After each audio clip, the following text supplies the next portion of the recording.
வணக்கம். மாவட்ட நீதித்துறை வேலைவாய்ப்புக்கு தொடர்ச்சியாக தேர்வுக்கு எதிர்பார்க்கப்படும் முக்கிய வினாக்கள் பார்த்துட்டு வரோம். அந்த அடிப்படையில் அறிவியல் பகுதியில் தான் இன்றைய காணொளி இருக்க போகுது.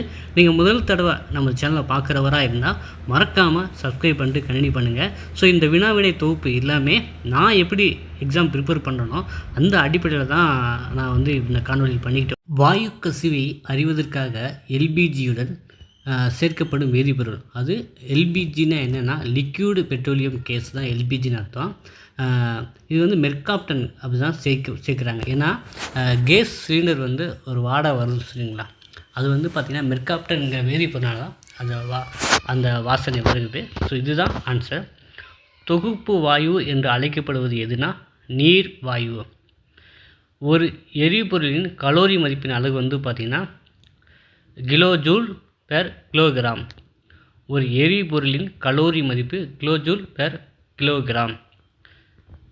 ஆந்த்ரசைட் என்பது உயர்தரமான நிலக்கரி வகையாகும். ஸோ ஆந்த்ரசைட் என்பது உயர்தரமான நிலக்கரி வகையாகும். இயற்கை வாயுவில் பெரும்பான்மையான பகுதி பொருள் மீத்தேன். இயற்கை வாயுவில் பெரும்பான்மையான பகுதி பொருள் மீத்தேன். உற்பத்தி வாயு என்பது கார்பன் மோனாக்சைடு மற்றும் நைட்ரஜன் ஆகியவற்றின் கலவையாகும். உற்பத்தி வாயு என்பது கார்பன் மோனாக்சைடு மற்றும் நைட்ரஜன் ஆகியவற்றின் கலவையாகும். ஸோ நம்ம ஏற்கனவே தொகுப்பு வாயுனா என்னென்னா நீர் வாயு, உற்பத்தி வாயுனா என்னென்னா கார்பன் மோனாக்சைடு மற்றும் நைட்ரஜன் ஆகியவற்றின் கலவை. மீத்தேன் பார்த்திங்கன்னா சதுப்பு நில வாயு எனப்படுகிறது. மீத்தேன் சதுப்பு நில வாயு என அழைக்கப்படுகிறது. ஸோ அதே மீத்தேன் தான் இயற்கை வாயுவின் பெருமையான பகுதி பொருளாக இருக்கிறதும் மீத்தேன் தான். மீத்தேன் தான் சதுப்பு நில வாயு என அழைக்கப்படுகிறது. பெட்ரோலியம் என்ற சொல் குறிப்பது பார்த்திங்கன்னா பாறை எண்ணெய். பெட்ரோலியம் என்ற சொல் குறிப்பது பாறை எண்ணெய். காற்றில்லா சூழலில் நிலக்கரியை வெப்பப்படுத்துவது சிதைத்து வடித்தல் எனப்படும். காற்றில்லா சூழலில் நிலக்கரியை வெப்பப்படுத்துவது சிதைத்து வடித்தல் எனப்படும். படிம எரிபொருளுக்கு ஒரு உதாரணம் நிலக்கரி. படிம எரிபொருளுக்கு ஒரு உதாரணம் நிலக்கரி. உயிரி வாயு என்பது எவற்றின் கலவை? மீத்தேன் மற்றும் கார்பன் டை ஆக்சைடு. உதிரி வாயு என்பது எவற்றின் கலவைனா மீத்தேன் மற்றும் கார்பன் டை ஆக்சைடு. உற்பத்தி வாயுனா கார்பன் மோனாக்சைடு மற்றும் நைட்ரஜன். உதிரி வாயுனா மீத்தேன் மற்றும் கார்பன் டை ஆக்சைடு. ஆந்த்ரசைட்ஸ் கார்பனின் சதவீதம் அதிகம். ஆந்த்ரசைட்டில் கார்பனின் அளவு அதிகம் சரிங்களா. ஸோ ஆந்த்ரசைட்டுங்க தான் மிக உயர்ந்த நிலக்கரின்னு பார்த்தோம். மலையேறும் பைக்குகள் டென்னிஸ் ராக்கெட்டுகள் தயாரிக்க பயன்படுவது கார்பன் இலைகள். மலையேறும் பைக்குகள் டென்னிஸ் ராக்கெட்டுகள் தயாரிக்க பயன்படுவது கார்பன் இலைகள். எதிர்காலத்தில் மிகச்சிறந்த மாற்று எரிபொருள்னா ஹைட்ரஜன்.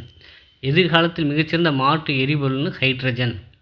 மிகவும் எளிய ஹைட்ரோ கார்பன் மீத்தேன். மிகவும் எளிய ஹைட்ரோ கார்பன் மீத்தேன்.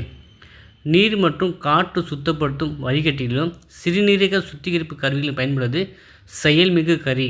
நீர் மற்றும் காற்று சுத்தப்படுத்தும் வடிகட்டியிலும் சிறுநீரக சுத்திகரிப்பு கருவியிலும் பயன்படுவது செயல்மிகு கரி.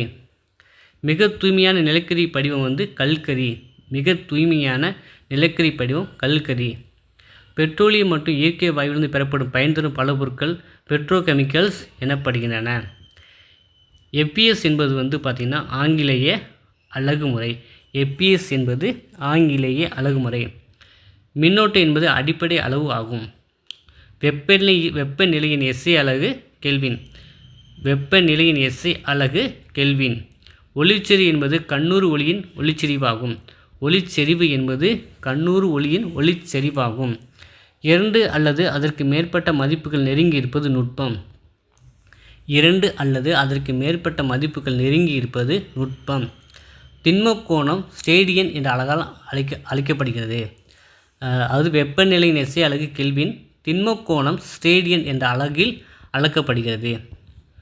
ஒரு பொருளின் குளிர்ச்சி அல்லது வெப்பத்தின் அளவானது வெப்பநிலை எனப்படுகிறது. மின்னோட்டத்தினை அளவிட பயன்படும் கருவி அம்மீட்டர். மின்னோட்டத்தின் அளவினை பயன்படும் கருவி அம்மீட்டர். அளவீடுகளில் நிலையற்ற தன்மை பிழைகள் என அழைக்கப்படுகிறது. அளவீடுகளின் நிலையற்ற தன்மை பிழைகள் என அழைக்கப்படுகிறது. அளவிடப்பட்ட மதிப்பு உண்மை மதிப்பை நெருங்கி இருப்பது துல்லியத்தன்மை எனப்படும். அளவிடப்பட்ட மதிப்பு உண்மை தன்மையுடன் நெருங்கி இருப்பது துல்லியத்தன்மை எனப்படும். 2 நேர்கோடுகளின் குறுக்கீட்டினால் தலக்கோணம் உருவாகிறது. 2 நேர்கோடுகளின் குறுக்கீட்டினால் தலக்கோணம் உருவாகிறது. எஸ்ஐ முறையில் உள்ள அடிப்படை அளவுகள் எத்தனை? 7. எஸ்ஐ முறையில் அடிப்படை அளவுகள் எத்தனை? 7. ஒளிச்செறிவின் எஸ்ஐ அலகு கேண்டிலா. ஒளிச்செறிவின் எஸ்ஐ அலகு கேண்டிலா. மனித உடலின் சாதாரண வெப்பநிலை 98.4 டிகிரி ஃபாரன்ஹீட் மற்றும் 98.6 ஃபாரன்ஹீட். சரிங்களா? அதாவது செல்சியஸ் சொல்லக்கூடாதுங்க. அது 98 அப்படிங்கிறது வந்து பார்த்தீங்கன்னா ஃபாரன்ஹீட் தான். மீக்கடத்திகள் கணினி நினைவகங்களில் பயன்படுத்தப்படுகிறது. மீக்கடத்திகள் கணினி நினைவகங்களில் பயன்படுத்தப்படுகிறது. மின்னோட்டம் வந்து பார்த்திங்கன்னா I=Q/T. மின்னூட்டத்தின் அலகு கூலும்.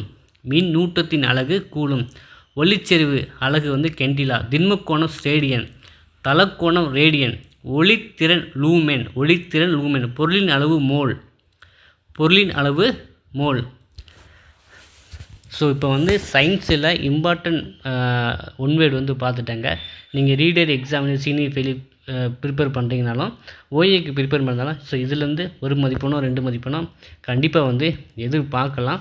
ஸோ இதே போல் வந்து முக்கியமான டாபிக் வந்து நம்ம சேனலில் வந்து டெய்லி பார்த்துட்டு வரோம். ஸோ அந்த அடிப்படையில் இந்த காணொளி உங்களுக்கு மிகவும் பயனுள்ளதாக இருக்கும் அப்படின்னு நம்புகிறேன். ஸோ ஸ்டடி மெட்டீரியல் வாங்குறவங்களுக்கு இந்த பிடிஎஃப் வந்து நான் ட்ரையில் அப்லோட் பண்ணிடுறேன். நீங்கள் வாங்கி எடுத்து படிக்கலாம். ஸோ மற்றபடி வேறு யாரும் உங்களுக்கு ஸ்டடி மெட்டீரியல் தேவைப்படுது அப்படின்னா இந்த டிஸ்பிளேயில் இருக்கிற வாட்ஸ்அப் நம்பருக்கு சாட் பண்ணி நீங்கள் வாங்கி படிக்க ஆரம்பிக்கலாம். நம்ம வந்து அலுவலக உதவியாளர், வாட்ச்மேன், மசால்ஜி, examiner, senior bailiff, junior bailiff போன்ற பணிகளுக்கு வந்து study material, test page, online கிளாஸோட பிடிஎஃப் வந்து ப்ரொவைட் பண்ணிக்கிருக்கோம். வேணுங்கிறவங்க வந்து இந்த டிஸ்பிளேயில் வாட்ஸ்அப் சாட் பண்ணி வாங்கி படிக்கலாம். ஸோ இந்த காணொளி பிடித்திருந்தால் மறக்காமல் லைக் பண்ணுங்கள். உங்கள் நண்பருக்கும் தேவைப்படுதுன்னா அவங்களுக்கும் ஷேர் பண்ணுங்கள். நன்றி, வணக்கம்.